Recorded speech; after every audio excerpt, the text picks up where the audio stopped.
Steven, how do you feel about the fact that you didn't upgrade your piloting skill and now you have to fall over and two of your mechs are knocked over? It's both your Turkana and your dude, and they're both knocked over because you didn't upgrade. Oh no, I'm sorry, you did upgrade your piloting skill, but it's +1 when you take 20 damage, so it didn't actually matter because you rolled a 5.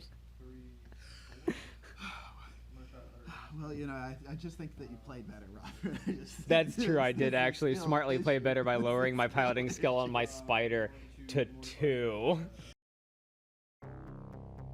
In the distant future of BattleTech, when two factions of nobility fight, it is often very petty, and when one pisses off another, the other shows up to their home planet to kick over their sandcastle. In that I am literally coming to try to kick his castle over. This is kind of a minor homeworld of one of the House Steiner nobles. You're going to see a few battles in the future videos kind of taking place here. But the general idea is that they've chosen form over function with a lot of the designs. We have some old German mansions and a German town. This planet has kind of had to emergency prepare for the invading Federated Suns. Right? Federated no, we're House Marik, we're Free Worlds League. You dunked it up already. No! For the Free Worlds League, and you can kind of see there's an auto cannon being set up on a mountain by the industrial mechs. They're really preparing. They're like, oh, they're invading here, but there's nothing of value here except the nobles, and that's what the Free Worlds League is after. I've been kind of tailoring my list for a little while. Kind of the lore with my army is that they are a distant leader. Max Steiner Schmidt, who is in the Turkana there, is a distant relative of House Steiner. And then he got his clan mech fighting clanners, but he is inner sphere. He fights a lot of clanners because he pissed them off. And the Orion, I just really like the Orion. I don't have lore for it yet, but I'm working on it. And the Huntsman is another favorite mech of mine. I like how fast it is. I like the stupid amount of weapons it has all over it. It's just, it's a fun time, really. Alright, this is my team of mechs. We are representatives of the Free Worlds League. Bordering Steiner territory, we often come into conflict with them. And that's, of course, the basis of the battle that we're fighting here today. I have a particular simplicity in my philosophy of mech design. My awesome is a mild variant of a normal FedCom era awesome, which just has 4 PPCs.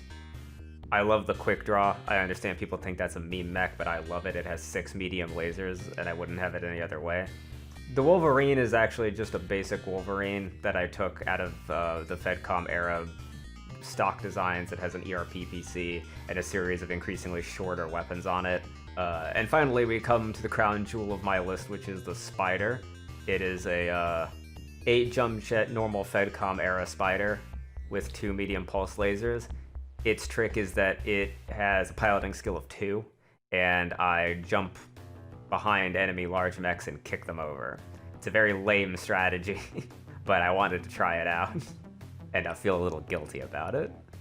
The overall mission this time around was to destroy buildings, the castle in the middle of the map being the principal building that I had to destroy, and the other similarly designed royal buildings were secondary targets. I was scoring myself based on damage I inflicted to the buildings. I was just trying to cause him to retreat. This was a back and forth mission. So in these kind of early stages when we're trying to find out what kind of narrative missions we want to do, and you'll see in later videos, I have like a chart set up for invasion plans. Kind of a big thing here is for testing some of these missions, we play them back and forth. So this is actually the second time we've played this mission, but with me as the defender this time, and now Robert as the attacker. Last time it was in Industrial World. Do we have footage for that? We don't, no. Well. Yeah, he attacked my Industrial World first, but we didn't bother to record anything for that. So you'll just have to take our word for it. Yeah, I lost. Well, he inflicted a certain amount of damage, and now my goal was to try to beat that amount of damage on buildings in the same location which had the same health pools. In the first couple of turns, I had walked my mechs on and got an easy score by destroying one of the side buildings that wasn't the primary castle.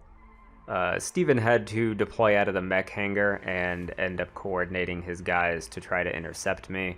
That was the same thing that I had to do when we played the last time, and much in the same way, Steven also scored a series of free hits on a building.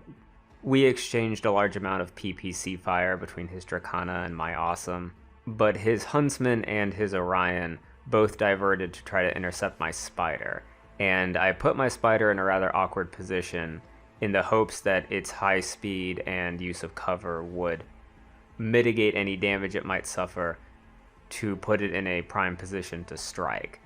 And this ended up working to my advantage as he handedly failed to destroy it by virtue of intervening woods and also its simply incredibly high speed and his poor rolling. So he ended up pulling his mechs away from it in order to meet my other three head on, and this was the fatal error which allowed my Spider to take advantage of the kick maneuver and just knock over his Dracana. But otherwise, this mission was pretty fun. We find that doing narrative missions helps to balance out the game a little bit, in that the mechs you bring, which you might design to be very good in a vacuum, now have to be played a little smarter in relation to actually completing a mission objective, where destroying the opponent's entire mech army doesn't necessarily constitute a win. Oh yeah, I mean, really, we could go on about. I've been developing missions where you have to carry things with mech arms and etc. Yeah, we're looking at doing more of these missions and hopefully getting into a more elaborate setup. So this was just a fun foray into trying to create a little bit of a narrative, and yeah, and like Steven said, in future videos we'll get to that in a more in-depth capacity. This is a mixture of pain and joy. It's great. Oh god.